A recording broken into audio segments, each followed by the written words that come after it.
Gusto raw ni dating Congressman Arnie Teves na matapos na ang paglilitis ng kanyang mga kaso at mananatili po siya sa NBI Detention Facility hanggat walang inilalabas na commitment order ang korte. Saksi, si John Consulta. Bantay sarado ng mga ahente ng NBI ang itim na bulletproof SUV na ito nang dumating sa NBI Detention Facility sa Muntinlupa City. Lulan nito si dating Congressman Arnie Teves na naibalik sa bansa kagabi matapos ipa-deport mula Timor-Leste. Muli siyang sumalang sa ilang proseso bilang detainee ng NBI. Hanggat walang nilalabas na bagong commitment order ang korte, mananatili si Teves sa NBI Detention Facility. Bago ibiyahe pabalik sa Pilipinas, tinanggal ang posas at kadena sa paa ni Teves. Pagtapak sa eroplano ng Philippine Air Force, protocol sir, protocol. Sa eroplano na rin binasahan si Teves ng mga karapatan, pati ang kinakaharap niyang patong-patong na kaso. Sandaling tumigil sa Davao International Airport ang eroplano para mag-refuel. Pasado alas 11 na kagabi nang lumapag ito sa Villamor Air Base. Idiniretso sa NBI headquarters sa Pasay City si Teves na naka-bulletproof vest, Kevlar helmet at nakaposas. Doon siya isinailalim sa medical check-up, booking procedures at kinuhanan ng mugshot. Pinayagan na rin siya roon makausap ang kanyang ina at legal counsel. He is in high spirits. He is confident because he is truly innocent, and alam po niya na when we go through the process, he believes that he will be exonerated. 10:30 ng umaga nang iharap ng NBI sa media ang dating mambabatas. Pag-amin ni Teves, ikinagulat niya ang pag-aresto sa kanya, lalo't meron pa siyang application for asylum. Of course, malungkot ako dahil siyempre makukulong ako na habang makukulong ako.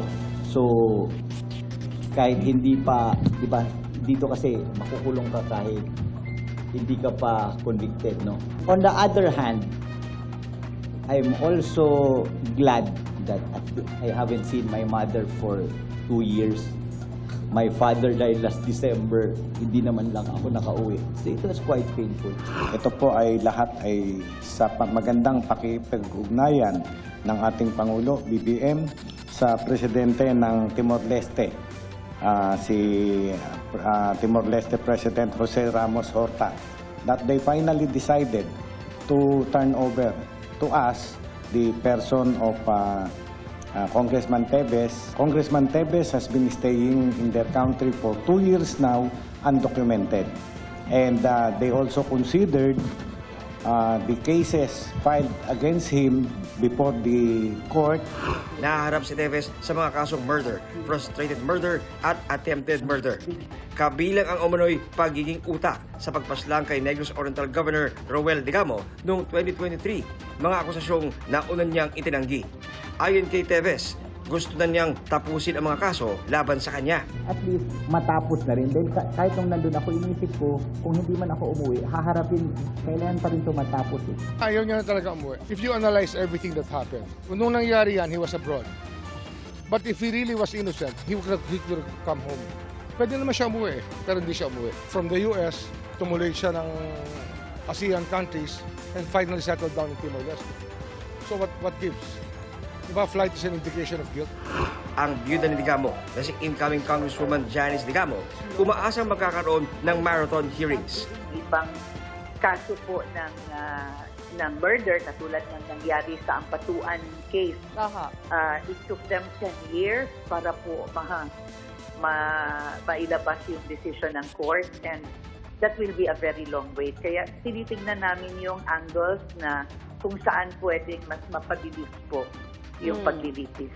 Sa ngayon, umiiral pa rin ang freeze order sa mga ari-arian at bank accounts sa Teves bilang designated terrorist ng Anti-Terrorism Council. Ang terrorism kasi is a continuing crime.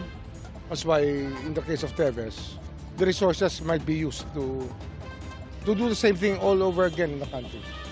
Ano yan eh? It's something that was done with all the facts in front of the Anti-Terror Council. Bago i-deport si Teves, may mga kondisyong inilatag ang Timor-Leste. Sa Certificate of Handover, nakasaad na hindi dapat masentensyahan si Teves ng death penalty. hindi dapat makaranas ng torture at kailangan may access sa kanyang abogado o pangangailangang medikal. Dapat din daw patas at publiko ang paglilitis at hindi politically motivated. Ayon kay Justice Secretary Rimulya, lahat naman ng karapatang ito ay pinangangalagaan na ng ating saligang batas at tiyak daw na masusunod. Yun naman ang legal system natin. We told them that already. That's why they put it there. So there was nothing new in that document. We have accorded him all the human rights na dapat ibigay sa isang arrested person. Para sa GMA Integrated News, ako si John Consulta, ang inyong saksi. Mga kapuso, maging una sa saksi. Mag-subscribe sa GMA Integrated News sa YouTube para sa iba't ibang balita.